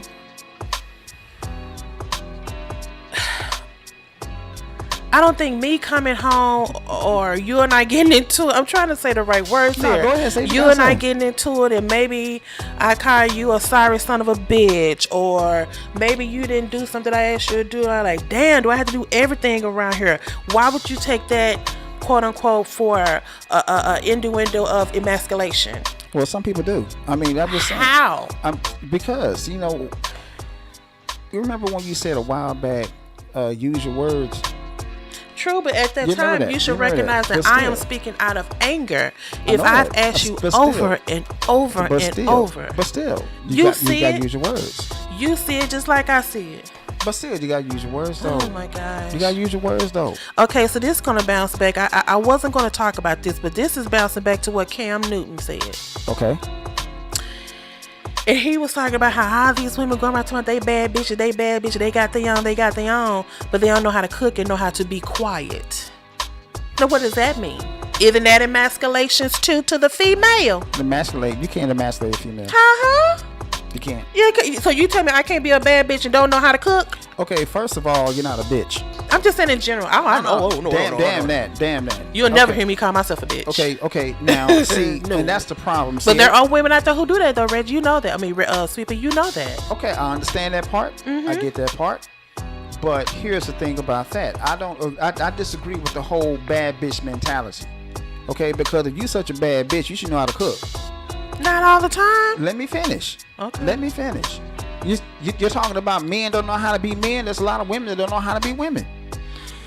And by me being a woman, is cooking? No, cooking is a part of being a woman. I mean, wait a minute. Let me finish. You're taking it the wrong way. You're taking it the wrong way. Okay. You're taking it the wrong way. Okay. Am I saying that women are supposed to be barefoot and pregnant in the kitchen? No, I'm not saying that by any stretch of the imagination. Okay. But do something else besides knowing how to roll a blunt. You know what I mean? And that's talking about cooking. No. I'm just saying, man. You know, these bad bitches out here, these so-called bad bitches out here, the only thing they know how to do is suck a dick and roll a blunt. That's not it. all the time. Let me finish, please. Oh my god. This. Oh my god. Go ahead. Okay, now these quote-unquote bad bitches, that's all they know how to do. That's it. That's what they know how to do. That's what being a bad bitch to them is. You generalizing it. No, I'm not generalizing. I'm not saying. Did I say all women? No, I didn't say all women. I'm not generalizing anything. I didn't say all women. I would never say all women because all women ain't quote-unquote bad bitches. I'm just saying they need to get rid. I mean, the ones that got the bad bitch mentality need to get rid of it. That's all I'm saying. They do need to get rid of it. I'd rather have a good woman than a bad bitch in the day of the week. That's what I'm talking about. I know some women who call themselves bad bitches. Now what makes them bad bitches? And in their mind, on the outskirts looking in, that wouldn't be the word I would give them. I would call them a boss. But some women call themselves bad bitches. Why? Because some people look at them as, because if you don't take mess from nobody, you don't talk back to nobody, you out there getting your grind on the legal way, went up the ranks the legal way, and if you want to call yourself a bad bitch, hell, my sister, you do that. I personally won't call myself that. I call myself, I'm a go-getter. I'm a head honcho. Okay. I'm true to what I do. Something like that. Tomato. She want to call herself a bad bitch. She do that. I've heard doctors, lawyers, other people call themselves bad bitches. I wouldn't downgrade them for that because in the essence, they have proved that they are bad bitches. I mean, I know you taking it like that, but no, not all bad bitches roll blunts and stuff like that. No, they don't. These are doctors and lawyers and CEOs. And I used to work with a black woman who called herself a black. That was her at the end of her email. It was BB. We all knew what BB meant or whatever. But here's the thing. See, I'm not saying that all women that have that mentality do what I just said. I'm not saying that. I never said that. This is what my brother said. Speaking of uncles, they told me not to wait on a woman to cook for you. You get in there and cook. And you be the leader. There you go. Per our Uncle Choi, the one we call Uncle Booty. Yeah, I agree with him on that. I agree with him on that. But I'm just saying, you know, back to the subject at hand, because we kind of got off subject. Back to the subject at hand. And I agree with Michael on that. Because I can cook just as good as anybody else. You know that. But what can black women do to stop in the aiding of emasculating the black man? Like I said, I don't have no. I'm gonna read some of these topics that's on here that I read that I wholeheartedly agree with, because I personally don't think we can do that. If your skin is that thin that I can say something to you to make you feel emasculated, you go get you some Jergen lotion or get you some cocoa butter, because your skin is thin. That words can emasculate you. I agree with you on that. I'm sorry. I'm sorry. Because ain't nobody going to emasculate me. I'm just saying. You know, I'm not going to let it happen. But that's just me. I'm going to be a man no matter what. I'm too hard-headed. You know that. Here's a quote from Adrian. She said, "What has masculinity done for black women for y'all to keep trying to hold on to those tired, destructive versions of it? Because it even destroys men." I mean, I kind of agree with that. In what way? What have y'all done? What has masculinity done for black women? There are so many head of households held by black women now. More black women are going to colleges. Once we do get a degree, and if we say something that might be profound, oh yeah, that's right, you got a college degree. You right, I do. I got 3. You know, so just because I might hold or say or talk a certain way, don't ping pong that negative rhetoric to me like that. You had the same opportunity I had to go to school. You had the same opportunity I had to go out there and try to hustle and get a job. Move yourself up in the rank of the company. Okay, so here's another one. She said, we can't do nothing Black men have to stop treating the following things as emasculating: having emotions other than anger, asking for help, example, therapy, being LGBT, not being the primary earner in a relationship, liking things that aren't considered manly.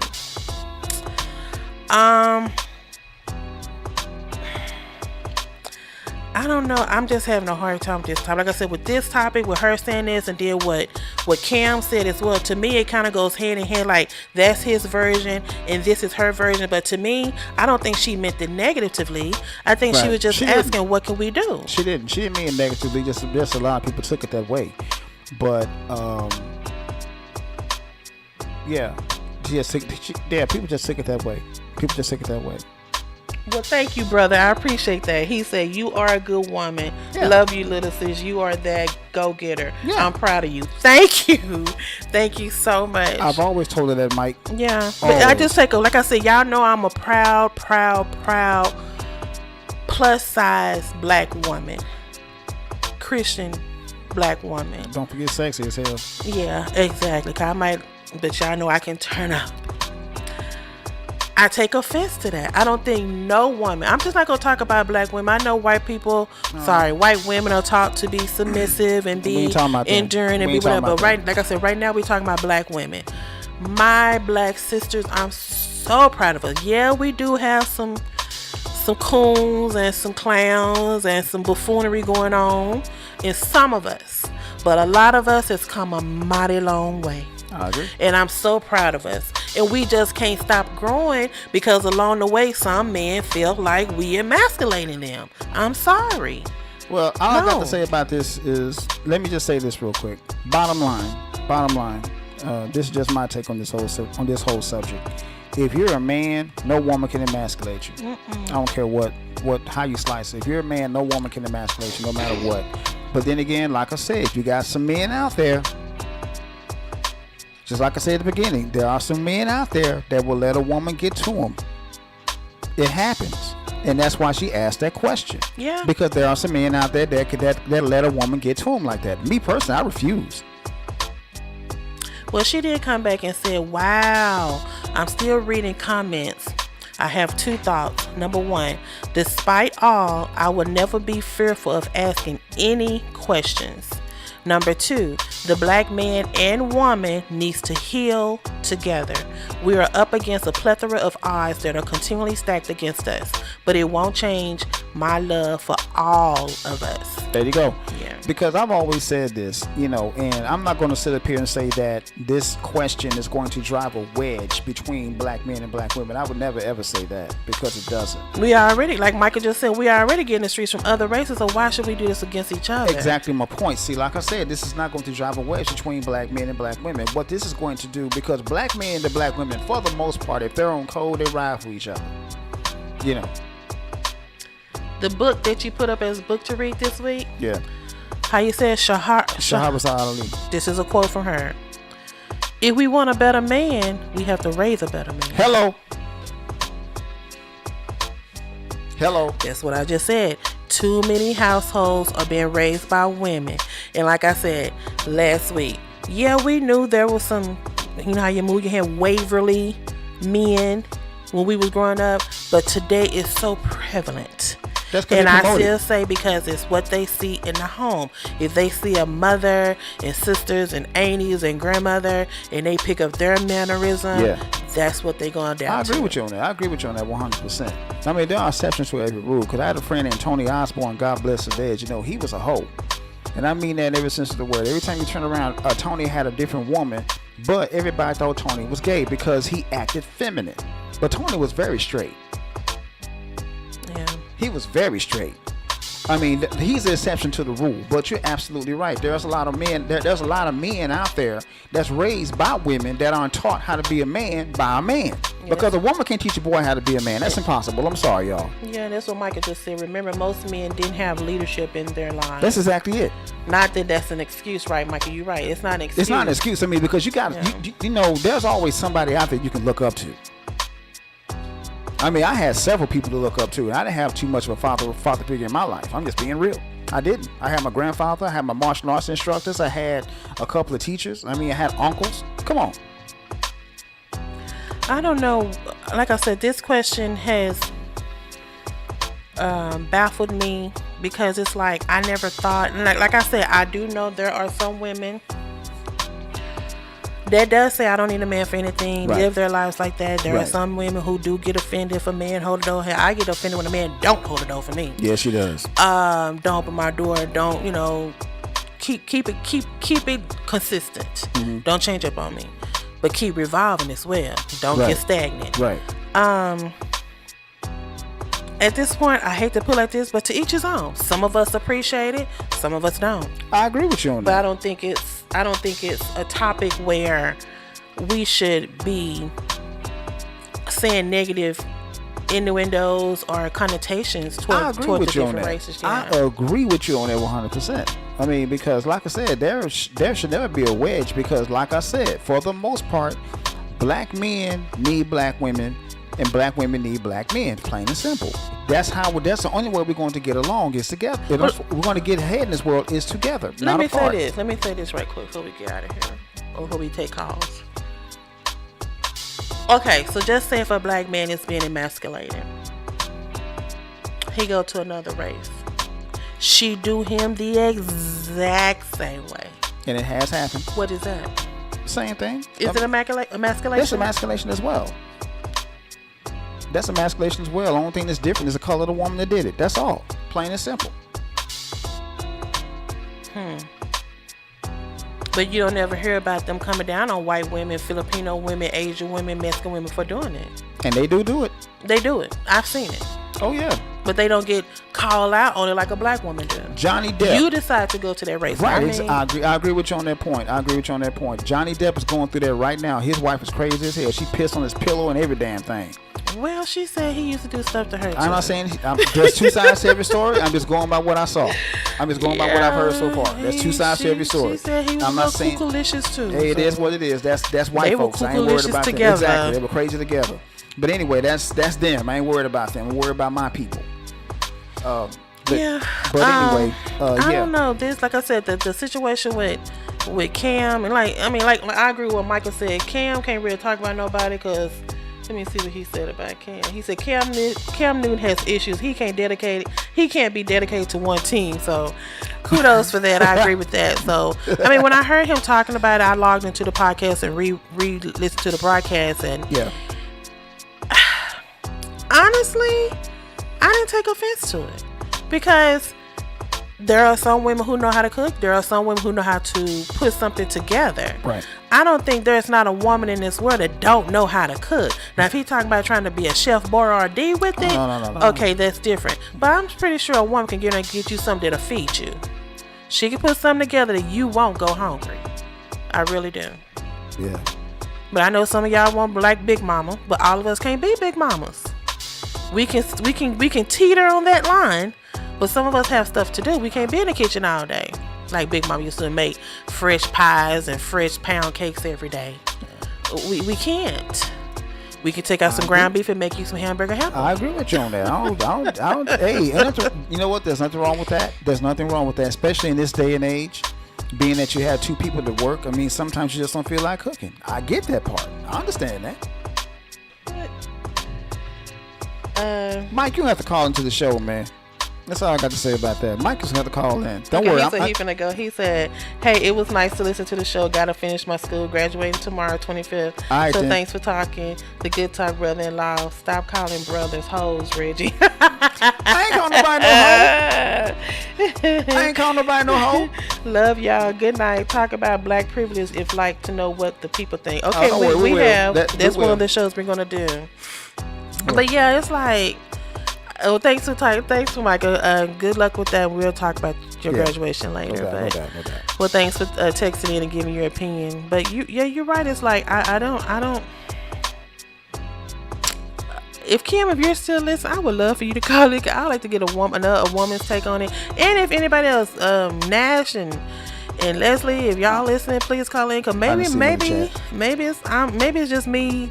I'm not taking it personally, but when you said too independent. I don't think it's such a thing. I know we are gonna have our own opinions, and we're gonna have our own, understanding of it, but I don't think it's such thing as being too independent, because where we've come from, we still have a long way to go. To me, I agree with you on we've come that. to a good echelon of it. Let me just say this. Let me just say this. And I said this earlier before. Black men need black women and vice versa. We need each other. That's the only way we're going to get along in this world. That's the only way we're going to get ahead in this world is together. Because if we do it apart, that means the white supremacy is winning. And we don't want that to happen. Yeah. Okay? So, now, again, I don't have a problem with a woman being independent. I'm in love with one right across from me. That's my heart right there, y'all. I tell anybody that. That's my wife. I love her dearly, and I would do anything in the world for that woman, even take a bullet for her if I had to. Okay? And I love the fact that she is independent, and I always will love that fact. But am I too independent? No. I think I want to be. So what can I do to be? For what? What can I do to be too independent? Hell, I don't know. You said some women are too independent. What can I do to be titled too independent? Hell, I don't know. Just be a butthole. I don't know shit. But anyway. I like this statement. She said, black men use their privilege as men in a patriarchal society as battering ram against everyone in our community, and it's for us to aid in some imaginary emasculation of black men. I disagree with that. This is the same tired narrative that creates pick-me mamas and overlooked daughters. Whoa. I disagree with that. I mean, I disagree with that. Really, I do. Wow. Well, like I said, these are some of the comments that I picked up. I was like, wow. I don't know. I mean, again, like I said before, if you're a man, no woman's going to be able to emasculate you. Listen to this one. It says, I'm proud of the way many black women responded to Tichina Arnold's question. Foolish question. Mammies and mules are even present, or ever more present, but so many more black women are getting on code now than ever before. Well, it's not a foolish question. I don't think it is. It's not a foolish question. It's a good question. I mean, it provokes thought. So any question that provokes thought is a good question to me. It's not foolish at all. It's only foolish if you make it that way. But I don't really see the foolishness in this question. Do you, as a woman? No, but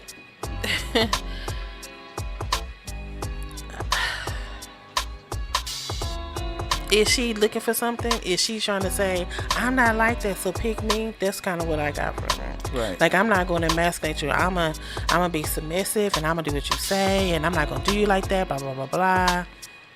Well, because a lot, and I do mean, out of all the comments, I read her, after I read her tweet, she had thousands of comments. Oh, yeah, she did. And a lot of them were from men who was giving her kudos. Yeah. Well, that's because those men. That's because those men are probably being emasculated by someone, or have been emasculated by someone. But anyway. Ooh, listen, I'm gonna say this and I'm done with it. It says, America isn't making you drop out of school and not go to college. It's not making you not build or produce anything with a black woman.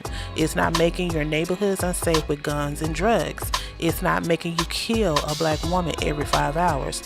You're emasculating yourselves. Oh. Okay. Alrighty tighty. Okay, I mean, some of those facts are true. Some of those facts are true. I mean, I'm not taking that, but you have to understand something. Whoever wrote that, understand this, sister. All that stuff that you just explained, that's only a small percentage of black men. True. Not all of us. Because I have never, ever done none of that shit. So that's a small percentage of us. Okay?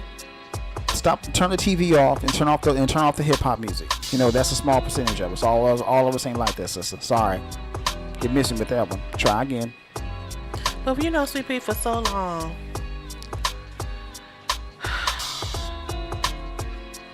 so many black women have lived without a black man in their lives. Yeah.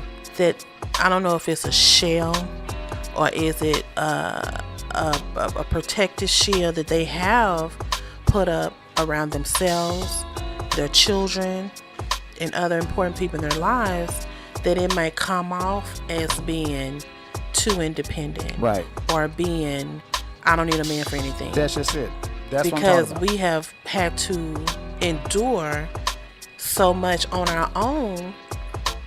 And then sometimes some of us, like I said, we've had to endure so much on our own. When a good man do come along, They don't know how to act. we probably don't even know how to recognize it. There you go.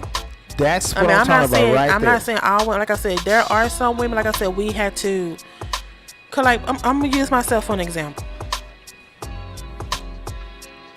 I've dated, I've been engaged before. I've had some pretty good, decent guys in my life. And I just came to think that I chose education and career over motherhood and being a wife. But then when I got to a plateau in my life, I started thinking about it. I kept running across riffraff. And some men, like I said, who used to think, oh, that's right, you college educated, blah, blah, blah, blah, blah, which I thought was so asinine to say. That's dumb. They feel threatened. Those guys feel threatened, but anyway, go and ahead. that's why I carry myself. That's why I always say, like everybody know my favorite, don't let the weight fool you. Yeah, I'm a plus size woman, but I'm not going to be no drag ass for no man either. No doubt. I'm not going to put up with anything you say. I'm not going to do everything you say. And you will not, unless if I know it, I'm not going to let no man use me. I just cannot, because my father did not raise me that way. My uncles did not teach us that way and show us that way. Right. But then when a good man do come along, I do have my guards up. You know that for a fact. I had my guards up. Yep. And it, it's trickled down, but it took years. Yes, it did. Because I wanted to make sure. And I understand that. Because this is like, to me, this is a major stepping stone. Because like I said, I thought I was going to go through life jet setting off here, jet setting off there. I couldn't wait for COVID to be over because I was about to get on the plane because I put my life on hold to take care of my parents. And now that my parents rest their souls and gone to glory, I kept saying, it's time for Mimi. It's time for Mimi. And pops up you. Not saying that's a bad thing. Maybe that's what I needed. So now I can still jet set off here and just, but I have a mate to do it with. Hell yeah. I have a sidekick to do it with. Hell I have yeah. my partner in crime to do it with. Yes, I have indeed. my Clyde to do it with. Yep. Because I'm your bunny. Yes, indeed.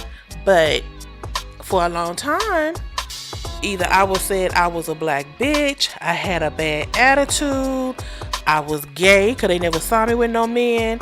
I done heard all of it. Right. But it was just a choice that when it was time for me to get out there, it wasn't nothing out there for me to choose from. I understand that. So it's like, I don't think we're trying to emasculate no black men, but right now, the culture we have been in for at least, I can say for the last, how long I've been out here?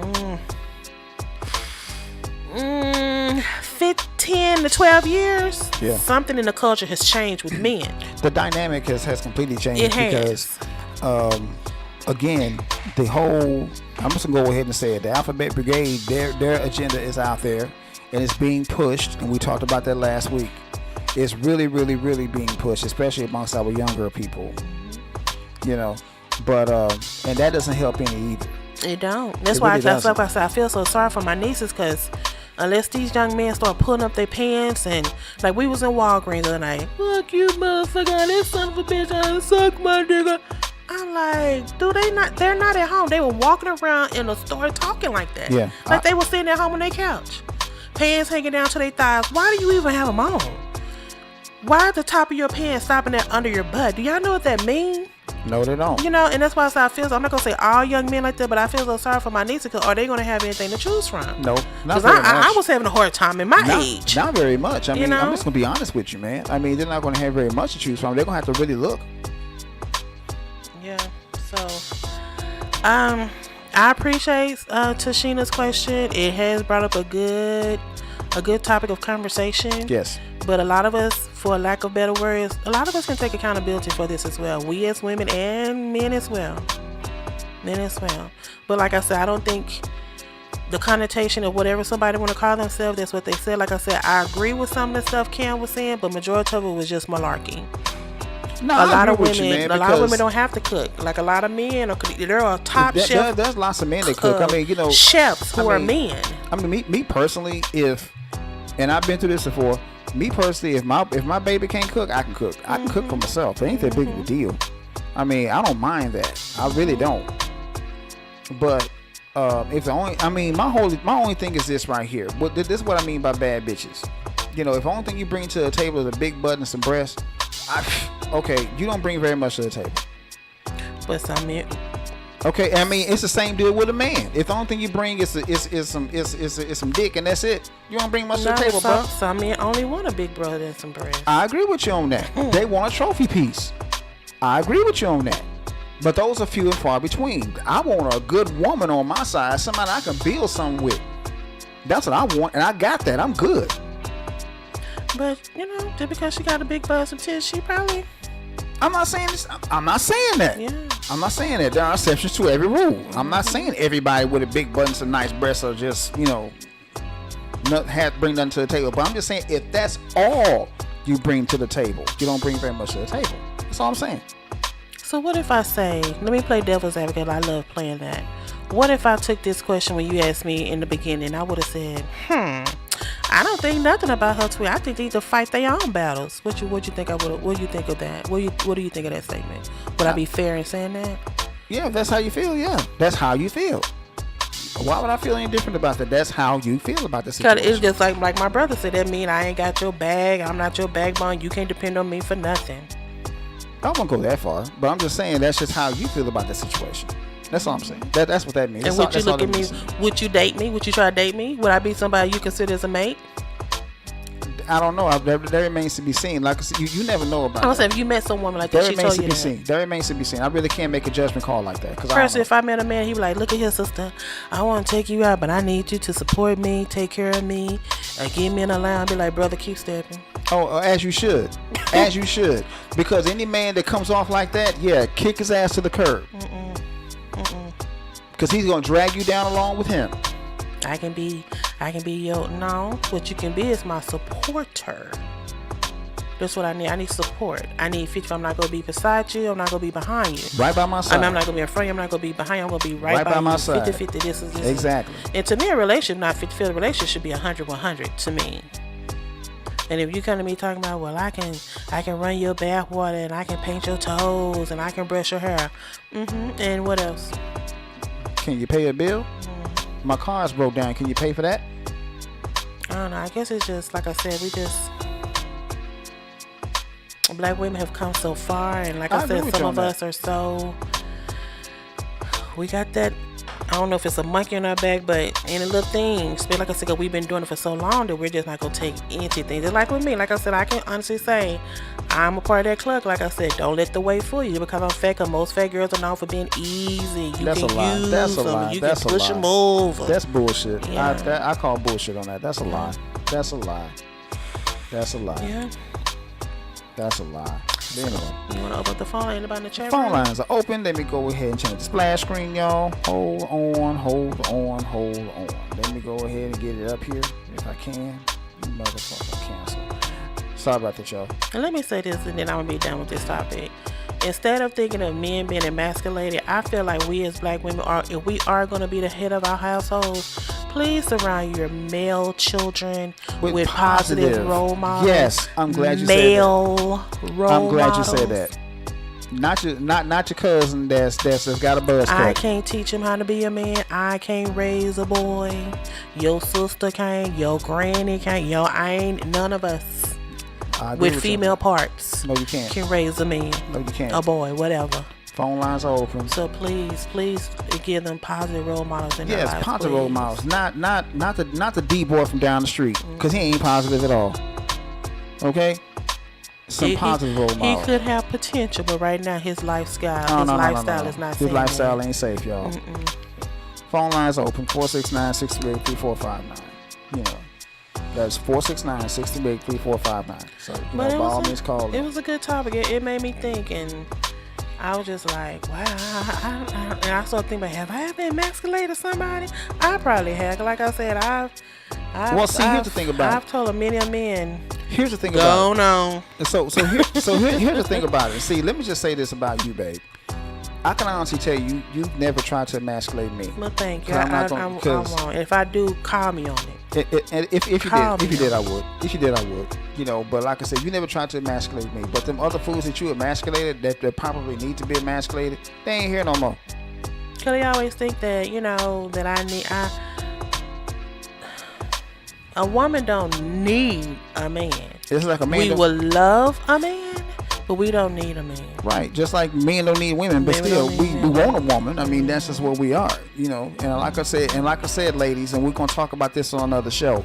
If a man can't provide the 3 P's, let his ass go. And what are those? What are the 3 P's? Provide, protect, and you know, if you're of the age, procreate. Plain and simple. That's what a man's supposed to do. If he can't provide and protect for you, cut his ass loose. And if you ain't of the age of the program, he can provide that big penis. Hey, You know, let's just keep it real. hey, It ain't the length of the boat, but the motion of the ocean. come on now. You feel me? Girl, let me stop.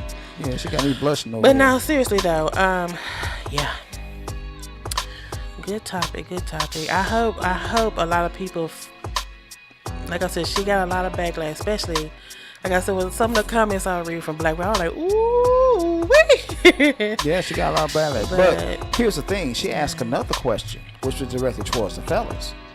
I didn't see that. What was that? Oh, yeah. She asked, what can black men do to protect black women? I bet did Horn on reply to that thing. I don't know. I didn't see the backlash I ain't on seen that. that one neither. Well, I can just say it. I can answer the question really, really simple. That's what a black man does in the first damn place. If he ain't doing that, then I don't know what to tell you.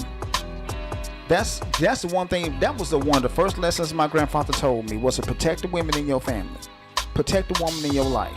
That's what you're supposed to do. Protect your woman. That's a man's job. And you know, let's just piggyback off of what happened a couple of months ago. Well, a month or two, or a month now. The reason why Will Smith slapped Chris Rock. Because they said he was protecting his woman. Yeah. Because black women are not protected. They are the most unprotected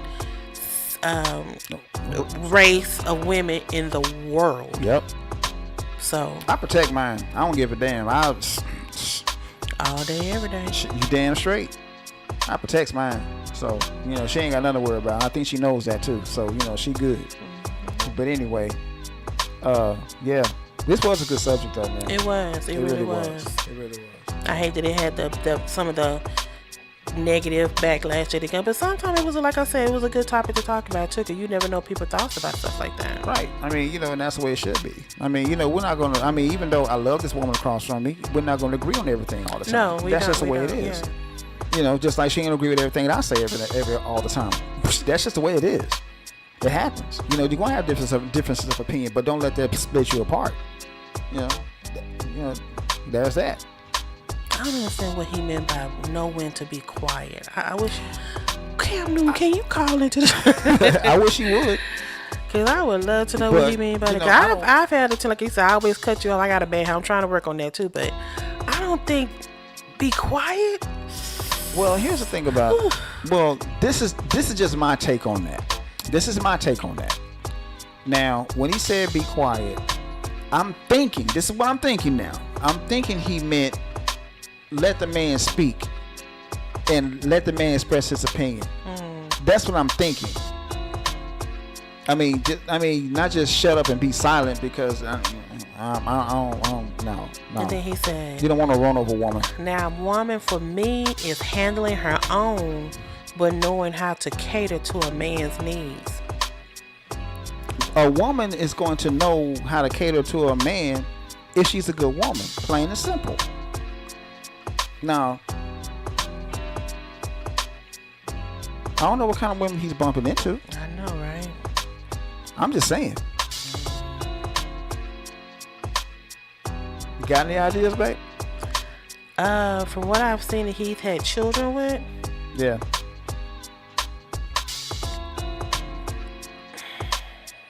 No, go ahead and say what you gotta say, baby. Say it. Say it. cloud chasers. Okay. Cloud chasers. Okay. You're And looking for that status. And he admitted why he did not marry her. Now he done had like 3 or 4 kids this last one. Yeah. And he said, she's a good woman, she's a good mother, Yeah. but no, I just couldn't marry her. Why not? She done laid down and gave you 3, 4 babies. Uh-huh. Why wouldn't you marry her? So it's something about her. You know? So that means there's something about you too. Yeah, it takes two. That's just all I'm saying. Well, it's like I said before earlier this week, babe, and I told you this. You know, a man is looking for that balance.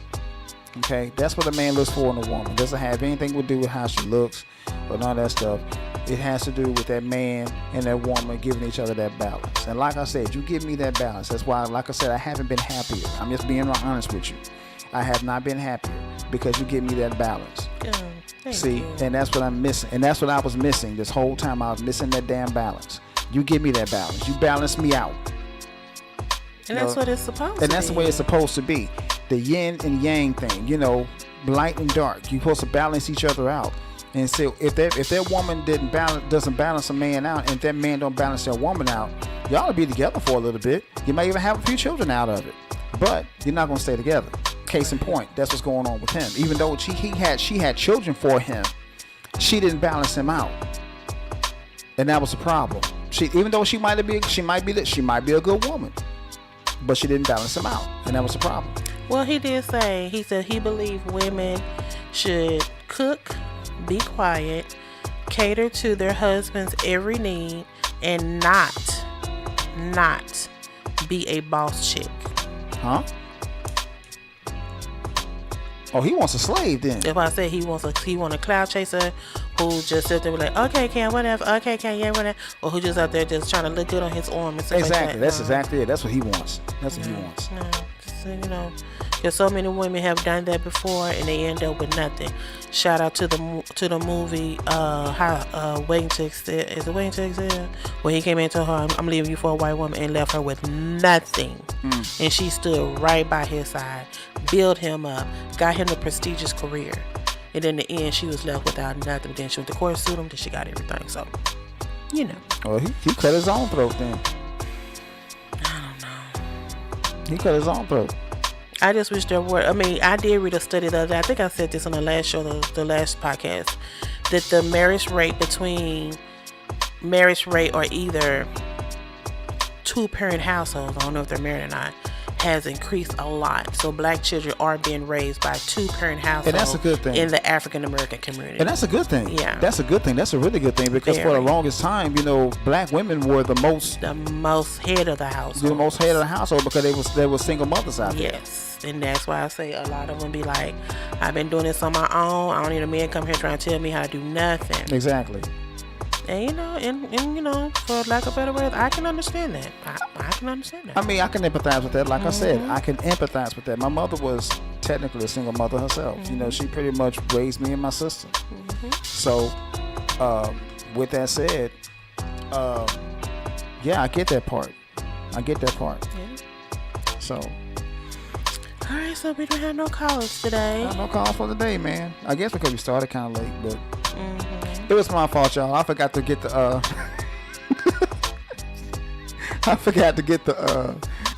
chili cheese Fritos. I'm sorry. That's on me. And I had it wrote down on the list. She did have it wrote down. I wrote everything on the list. She wrote everything on the list. That's the only thing I forgot. And here's the funny part. I passed right by the aisle and I said, I'll get them last.